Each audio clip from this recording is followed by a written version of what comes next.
প্রবাসীদের হয়রানি বন্ধে শিগগিরই প্রবাসী কল্যাণ সেল গঠন করা হবে বলে জানিয়েছেন প্রবাসী কল্যাণ ও বৈদেশিক কর্মসংস্থান মন্ত্রী আরিফুল হক চৌধুরী।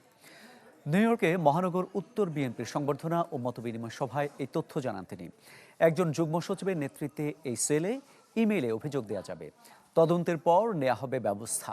এ সময় রাজনৈতিক কাদা ছোঁড়াছড়ি না করে সবাইকে দেশ গঠনে একসাথে কাজ করার আহ্বান জানান মন্ত্রী।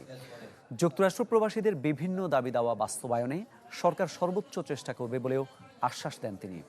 সভায় বিএনপির বিভিন্ন পর্যায়ের নেতাকর্মীরা উপস্থিত ছিলেন।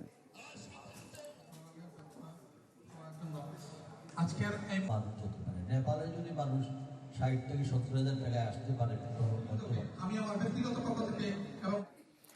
দর্শক, এই পর্যায়ে হজের প্রস্তুতি নিয়ে আজ জানাতে চাই আপনাদের। সৌদি আরব থেকে আমাদের সঙ্গে যুক্ত হচ্ছেন সহকর্মী সৈয়দ আহমেদ। সৈয়দ আহমেদ, কি তথ্য আছে আপনার কাছে? ধন্যবাদ আপনাকে। আপনি জানেন যে সৌদি আরবে এই পর্যন্ত প্রায় ৫১,৩০০-র মতো হাজি সৌদি আরবে এসে পৌঁছে গেছেন। বাকি সরকারিভাবে আছে প্রায় ৪,১০০-র মতো।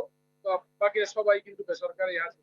এ পর্যন্ত যে বাংলাদেশি যে হাজিরা এসেছে এর মধ্যে ১০ জন কিন্তু মৃত্যুবরণ করেছে, ২ জন নারী এবং ১০ জন পুরুষ মৃত্যুবরণ করেছে। সবারই দাফন সম্পূর্ণ হয়েছে। বাকি এই যে স্বাস্থ্য সেবা যেখানে হচ্ছে, আমাদের এই ৫১,০০০-এর মধ্যে যে হাজিরা এসেছে এর মধ্যে প্রায় ২১,০০০ হাজি কিন্তু স্বাস্থ্য সেবা নিয়েছে। যেই স্বাস্থ্য ডাক্তার এবং ব্রাদাররা যারা সৌদি আরবে এসেছেন বাংলাদেশ থেকে কিন্তু এসেছেন। পাশাপাশি আপনাকে জানিয়ে রাখি, হজ যত নিকটে আসছে ততই কিন্তু নিরাপত্তা জোরদার হচ্ছে। আপনি ধরেন আগে কিন্তু যারা জেদ্দা এবং ঈদ আসবে, সাথে ক্যাশব্যাকও আসবে। নিজের বা প্রিয়জনের জন্য কেনাকাটায় এবারও নগদ পেমেন্টে পাচ্ছেন দারুণ ক্যাশব্যাক। তাই যাই কিনুন, পেমেন্ট করুন নগদে। থেকে মক্কা মদিনা যেতে পারতো, এখন কিন্তু সৌদি সরকার হাজিদের নিরাপত্তার জন্য মদিনাও রেস্ট্রিক্টেড করে দিয়েছে, যে হাজি ছাড়া অন্য কেউই মদিনাও ঢোকার জন্য তারা নিষিদ্ধ করেছে।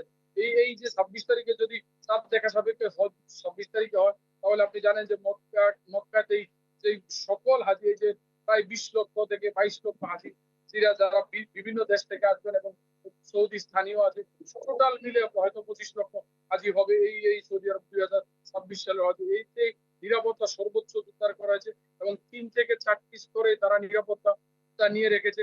এখন কিন্তু আরাফার ময়দান এবং যে মিনাতে যে সম্পূর্ণ কনস্ট্রাকশনের কাজ শেষ করে হাজিদেরকে রিসিভ করার জন্য তারা কিন্তু আগ্রহে বসে আছে। যে হাজিদের রিসিভ করার জন্য যে বাংলাদেশি তরফ থেকে যে তাঁবুগুলি প্রস্তুত করা হয়েছে, সেই তাঁবুতে অলরেডি ভিজিট করেছেন হজ কাউন্সিলর এবং বাংলাদেশের যে ধর্ম মন্ত্রণালয়ের অতিরিক্ত সচিব।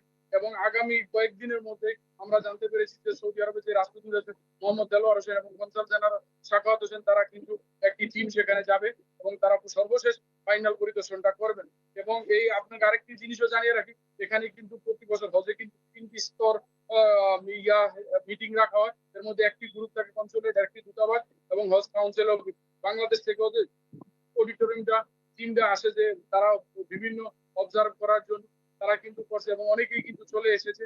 সে সর্বশেষ মিলে এখন পর্যন্ত সৌদি প্রস্তুতি এবং বাংলাদেশি হাজিদের মিলে সবাই খুব ভালো আছে এবং কোনো অপ্রিয় কোনো কিছু এখনো পর্যন্ত আমরা পাইনি। বাকিটা সময় সাপেক্ষে বলে, এটাই ছিল আমার কাছে সর্বশেষ প্রমাণ।